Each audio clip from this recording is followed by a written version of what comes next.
Anyway, it's good to be here tonight.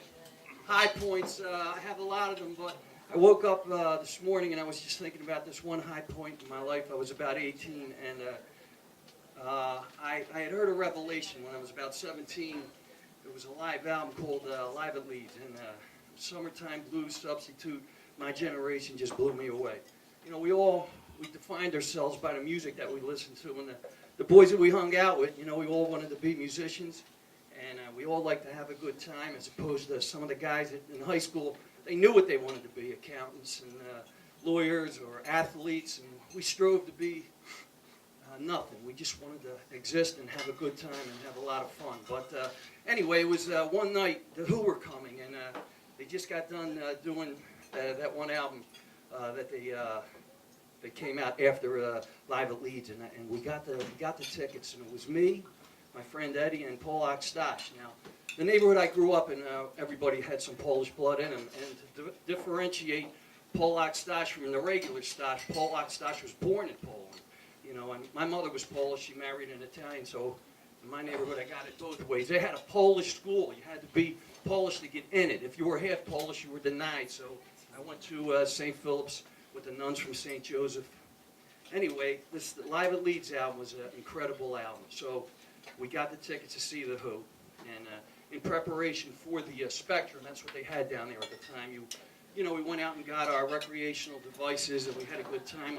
My recreational dealer lived about 3 blocks away, and he'd have all the various, you know, basically pot, you know, because when you're in the Spectrum, the lights went out, man. That's when the lights went on. It was so many concerts I can remember. Alice Cooper, Humble Pie, Faces, man, Velvet Underground at the Electric Factory, you know, some really, really good stuff. Ziggy Stardust and the Spiders from Mars.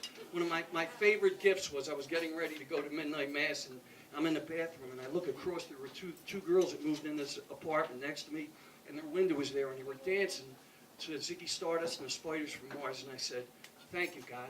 That was my Christmas gift." But anyway, continue on. So we go to the concert, and we're watching. Man, it was one of the. It's about 1972. You know, it was prior to the Quadrophenia tour. And me and Paul Stash and Eddie were hanging out. We were having a good time, and there were a couple of groupies there that Stash happened to know. So he starts talking to the girls, and they said that they know where Townsend and the rest of the Who were staying. So they said, "Can you give us a ride?" And so I said, "Sure." So we drive up to what then used to be the Sheraton Hotel at 18th and JFK, you know. And man, we're all psyched. I didn't know if I was going to get to meet him or not, but we just go in there, and we're hanging out, and I see Keith Moon and Entwistle come in, and they're both loaded, and they're both no longer here. But anyway, in walks Pete, man, you know, and he just stops, and we go up and we start talking to him, and it was like, it was incredible. It was he was one of my heroes. He still is one of my heroes, man. I mean, The Who and many musical people are my heroes. But he stopped and he actually spoke to us for like about 10 minutes. Man, and again, it was a highlight. It was unbelievable. But you know, today people, I hear a fella, he was my age, and he said they don't make music like they used to, Mark. And I said, yes, they do, dude. There's plenty of bands out there. You just got to be able to follow them, you know.